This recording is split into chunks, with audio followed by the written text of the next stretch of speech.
निकालना है। ये आपका x चर वाला बहुपद है, यह एक द्विघाती बहुपद है और इसका हमें शून्य ज्ञात करना है। तो शून्य ज्ञात करने के लिए आपको क्या करना पड़ेगा?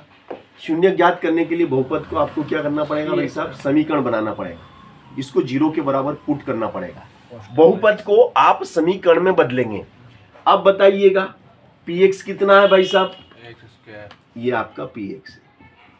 यहाँ x स्क्वायर का गुणांक 1 है, 1 का गुणा आप करेंगे 6 में, 1 का गुणा आपने 6 में किया, 6 का गुणा करे तो 6 आना चाहिए। ऐसी दो संख्याएं बताइए जिनका गुणा करे तो 6 आ जाए और जिनको घटाएं, ये घटाने का निशान, घटाने पे 1 आ जाए। 2 3 6 और 2 वेरी गुड, बिल्कुल सही जवाब कि 2 और 6, 3 और 2 का गुणा करो 6 आता है, 3 और 2 का गुणा करेंगे 6 आता है, और 3 में से 2 कम करेंगे 1 आता है।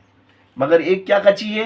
ऋण का चाहिए। तो बड़ी ऋण की कर लो, छोटी धन की कर लो। खत्म का, तो ये ऋण को चाहिए तो बड़ी को ऋण की बनानी पड़ेगी, छोटी को धन की बना दो। उत्तर आ गए हो, साथ में कहीं लग रहा है, एक से एक से लग रहा है, तो इनके पीछे पीछे पीछे पीछे एक एक से लगा दो, तो सेम टू सेम हो गए। तो ये मध्य पद, मध्य पद को 2 भागन में तोड़ दे।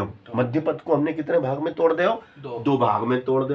तो देखो ये सवाल का ही हो गया, ऋण को 3x, धन को 2x और ऋण को 6 बराबर 0।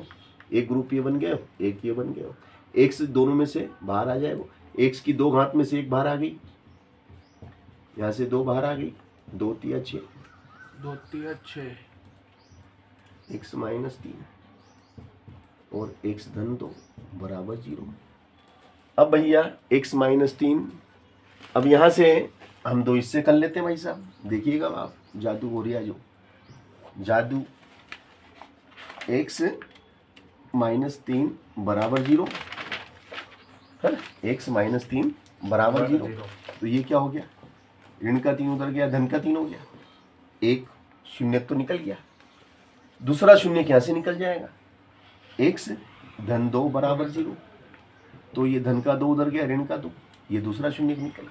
तो 2 शून्य हुए 3 और ऋण 2, 3 और ऋण 2 इस बहुपद के शून्य के हैं।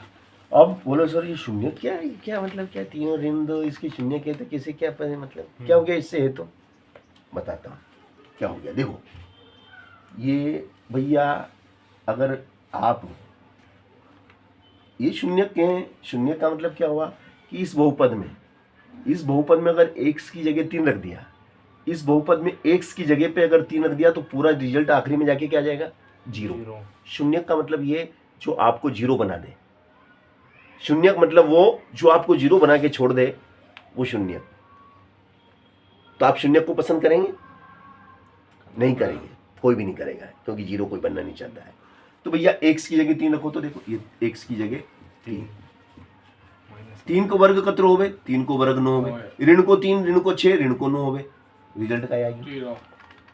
अब 2 रख के, ऋण को 2 रख के देखो, तो यहाँ पे ऋण को 2, ऋण 2 को वर्ग, ऋण 2।